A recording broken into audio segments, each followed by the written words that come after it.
ইতিমধ্যে সুখবর, আমাদের যে পশ্চিমবঙ্গ রাজ্যের প্রত্যেকটা জেলার ওয়েবসাইটে বাংলার বাড়ি আবাস যোজনা, পশ্চিমবঙ্গ সরকার বাংলার বাড়ি আবাস যোজনার যে প্রফেশনাল লিস্ট, সেই লিস্টটি দেওয়া হয়েছে। আপনি কিভাবে দেখবেন আপনার নাম ওই লিস্টে আছে কিনা? তার জন্য আপনাকে গুগলে বা ক্রোমে গিয়ে আপনার যে ডিস্ট্রিক্টের নাম আছে সেই ডিস্ট্রিক্টের নাম লিখতে হবে। যেমন আমার ডিস্ট্রিক্টের নাম মালদা, তাহলে আমি লিখলাম মালদা লেখার পর ক্লিক করুন, সার্চিং করুন। এখানে প্রথমে যে ওয়েবসাইটটা আসবে malda.gov.in, সেই রকম আপনার ডিস্ট্রিক্টেরও নাম আসবে। সেই ডিস্ট্রিক্টের অফিসিয়াল ওয়েবসাইট, সরকারি অফিসিয়াল ওয়েবসাইটে ক্লিক করবেন। ক্লিক করার পরে যে বাংলা সহায়তা কেন্দ্রের যে পেজটি আসবে, এখানে ক্রসে যাবেন, সেটা কাটিয়ে দিবেন। তারপরে আপনি যাবেন নিচ দিকে, চলে আসবেন, স্ক্রল করবেন।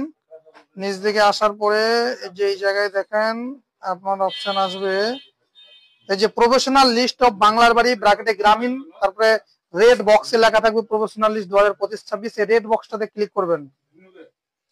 রেড বক্সটাতে ক্লিক করার পরে এইভাবে আপনার একটা পেজ আসবে, প্রফেশনাল লিস্ট অফ বাংলার বাড়ি ব্র্যাকেটে গ্রামীণ 2025-26। এই যে ছোট করে লেখা থাকবে লিস্ট অফ এলিজিবল, এই জায়গাটাতে ক্লিক করবেন। তারপর আপনার যে লেখাটা আসবে, you are being redirected to an external website, please note that Malda district can not be held responsible for external website can content and privacy policies. এখানে ওকে করবেন। ওকে করার পরে আপনার চলে আসবে লিস্টটা। এখানে আপনার যে ডিস্ট্রিক্ট আছে সেই ডিস্ট্রিক্ট ওয়াইজ নিচে দেওয়া থাকবে, সেই ডিস্ট্রিক্টে ক্লিক করবেন। ঠিক আছে, এই যে লিস্টটা চলে আসলো। এখানে আপনি আপনার নাম মানে রেফারেন্স আইডি, মানে আইডি নাম্বারটা দিয়ে, ঘরের আইডি নাম্বারটা দিয়ে আপনি সার্চ করতে পারেন, বা আপনার নামটা দিয়েও সার্চ করতে পারেন। ঠিক আছে।